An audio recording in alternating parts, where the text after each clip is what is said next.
nodding. I think so. Yeah. Okay. Yeah. Cool. All right, we got that from Mackenzie. But I'm being roasted for my math. It's late, okay? It's been a long day. There's been a lot of bug fixing and math fixing. Yannick used to be called Captain Exponential because he got linear and exponential wrong, and it will never ever change. I will. That was my worst subject in high school, Really? So probably shouldn't be saying that live on. But hey, it is what it is.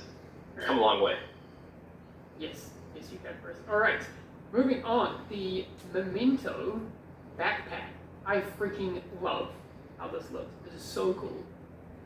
It's a very cool exotic. What can you tell us about this one? This one's a bit of a...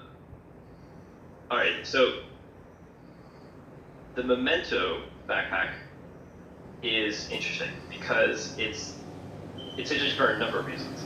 Well, the first reason that it's interesting is because it doesn't roll with any secondary actions, but it rolls with 3 cores.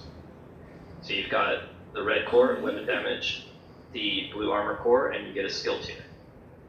And what this backpack does, when you kill an enemy, they drop a trophy on the ground at their feet. When you collect the trophy, you're going to receive 2 buffs. The first buff has a short duration, lasts 10 seconds, but the effect scales with the number of cores that you have on your cube. So if you have a all red build, you'll gain 30% weapon damage when you pick up a trophy. Or if you have an all blue build, you'll gain 100 or 120% bonus armor. And same with skill tiers. You'll gain what's called skill efficiency. Skill efficiency is a new attribute similar to weapon handling in that it does many things at once. So weapon handling increases your accuracy, stability, reload speed, and weapon swap speed. Skill efficiency, 1% skill efficiency is 1% skill damage, skill haste, skill repair, status effects, skill health, and might be forgetting one. So it's just a big grab bag of all the things that you could possibly want as a skill. And so really what we're trying to do here is embrace that this is the ultimate hybrid exotic, right? This is an exotic that works with any build. However, you're going to have to, one, earn the trophies, you got to get the kill, and then you're going to have to collect it. But I think, you get a significant effect when you do this. Secondly, for every trophy that you pick up, you get a long-term buff effect that lasts 300 seconds or 5 minutes. I think my math is right there. Yes, you're good. Yeah. That lasts 300 seconds and gives you 1% weapon damage, 1% skill efficiency, and 0.1% armor regen per stack, stacking up to 30 times. The goal or the intention here is that if you're fighting a boss, for example, and you've killed all of the minions and there's no more trophies for you to pick up, ideally you've accrued a pretty significant buff, right? That essentially acts like a short duration buff effect, but persistently. But they stack. So what you can also do is kill minions and make sure that you just pick up each individual trophy as you need it, right? To maintain both effects, meaning you could have 60% weapon damage. Well, if you were 6 red, you'd have 60% weapon damage, 20% bonus armor, and 5% skill efficiency on that pickup. But if you're some sort of a hybrid combination therein, you'd have, those effects at their values. Yeah. Cool. So a bit of a mouthful, like maybe difficult to immediately wrap your head around, and we're still figuring out how exactly to word that whole talent on the talent tooltip in the UI, because it's a bit of a, like I said, it's a bit of a mouthful. But yeah, we're excited for people to give it a spin on the PTS. So yeah, I'm seeing a lot of things in chat. Solid G saying best in slot. This is so cool. Death119, text that rainbow. Is this a little bit of a dig at you having some like internal conflicts, like, oh, No. you're gonna fix rainbow loot and then just make this god rainbow loot? Like, I mean, I'm all for it. It looks cool. Alright, cool. No, we don't listen to the bookkeepers. I love it. Oh well, it's either way. I'm very excited for it. It's very cool. We have more. Let's keep going. So there are. Oh, let's do the chess piece next. Oh, Mackenzie wants to do it. I'm going to turn you on. Go for gold. Wait. Hi. Oh, the chess piece, we're talking about the one that you unlock from completing the summit, right? Ooh, yes. All right. Well, you should chime in on this. Yes, I was trying to do a clever segue there. Nice.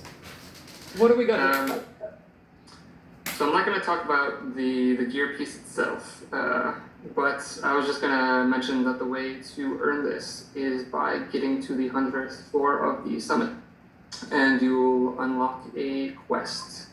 Once you've completed that quest, you'll be able to craft this, if I'm understanding correctly, from what Nikki has told me and what we've seen. So it's you need to really get good at the summit and play that a lot to be able to unlock this one. Nice. All right. Hey, Bruce, what can you tell us about what this is? You'll also notice that I've chopped off the name of it because on this build it's actually the wrong name. Oh. I don't know. Yeah. So this is. So this exotic is called Ridgeway's Pride. And the idea here is to once again sort of, as you guys can see, there's a lot of sort of synergy here in terms of the close range, close combat, hunter predator fantasy. So, we thought we would, for players who want to be both offensive but then also have a defensive tool, we created this exotic with the talent called Bleeding Edge, which applies a bleed to any enemy that you shoot with your weapon when they're within 10 meters. So again, this synergizes really well with the new gear set. This synergizes really well with Adrenaline Rush, right? So whenever if you're building a build that's going to operate within the 10 meters or less spectrum, like this is definitely something that you should consider using, because anytime you're within 10 meters of an enemy that's bleeding, you're going to gain armor regen, and it goes quite high. If you've got one bleeding enemy, it's 1% armor regen. If there's two, it's 4%. If there's five, it's 25%? 25%, yeah. 25% armor regen per second. So if you can hit 5 targets and they're within 10 meters of you and they're all bleeding, you're going to regenerate 25% of your armor every second. But I mean, I challenge you to, if you can pull that off, great. You deserve to have that much self-sustain. But obviously, the AI isn't necessarily going to go easy on you, and if you're playing on the harder content, that's certainly a risky proposition. But I think there's definitely players out there who are going to be able to make use of this. Yeah, especially in PvP. If you want to face tank like 5 other dudes and you can make it happen, that's, I mean, good luck, but I don't know, maybe there's something there. We will see on the PTS, I would imagine. There's So I see a lot of people are like, Monka S or not like this, status effects, PvP. Keep in mind that we are doubling the strength of resistance mods, defensive resistance mods in TU11. So if you have a lead resistance mod currently on live, if you have it at 10%, which is the live value, the maximum value on live, in TU11 it's going to be up to 20%. And we recently buffed the booster hive to provide status effect resistance and cleanses.